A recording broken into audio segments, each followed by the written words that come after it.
আসসালামু আলাইকুম। বার্তা নির্যাসে সবাইকে স্বাগতম।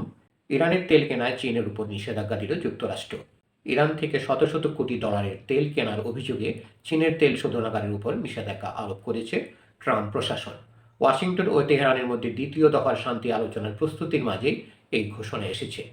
ব্রিটিশ বার্তা সংস্থা রয়টার্সের এক প্রতিবেদনে বলা হয়েছে, চীনের হেলিং পেট্রোকেমিক্যাল রিফাইনারিকে লক্ষ্য করে এই নিষেধাজ্ঞা দিয়েছে মার্কিন ট্রেজারি ডিপার্টমেন্ট।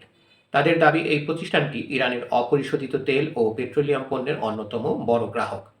ট্রেজারি ডিপার্টমেন্টের office of foreign assets control জানিয়েছে, তারা ইরানের শ্যাডো ফ্লিট বা ছায়া নৌবহরের অংশ হিসেবে কাজ করা প্রায় 40টি শিপিং কোম্পানি এবং জাহাজের উপর নিষেধাজ্ঞা আরোপ করেছে।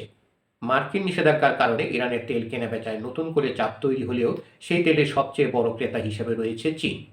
বিশ্লেষণা সংস্থা কেপলার তথ্য অনুযায়ী 2025 সালে ইরান থেকে রপ্তানি হওয়া তেলের 80% বেশি কিনেছে চীন। দর্শক, আরও সংবাদ পেতে আমাদের বার্তা নির্যাস চ্যানেলটি সাবস্ক্রাইব করে আমাদের সাথেই থাকুন।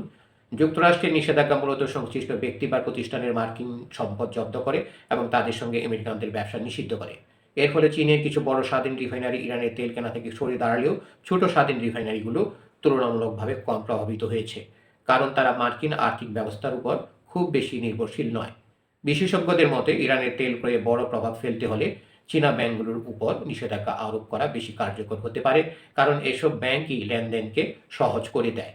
এদিকে ইরান সরকারের উপর আর্থিক চাপ আরও বাড়ানো হচ্ছে বলে জানান মার্কিন অর্থমন্ত্রী স্কট ব্যানসেট। তিনি বলেন, ইরান যেসব জাহাজ, মধ্যস্থতাকারী ও ক্রেতার মাধ্যমে বিশ্ববাজারে তেল বিক্রি করে, সেগুলোর যোগাযোগ বা চলাচল সীমিত করতে যুক্তরাষ্ট্র কাজ চালিয়ে যাবে। ধন্যবাদ সবাইকে এতক্ষণ ধরে আমাদের সাথে থাকার জন্য। আরও সংবাদ পেতে আমাদের বার্তা নিউজ চ্যানেলটি সাবস্ক্রাইব করে আমাদের সাথেই থাকুন।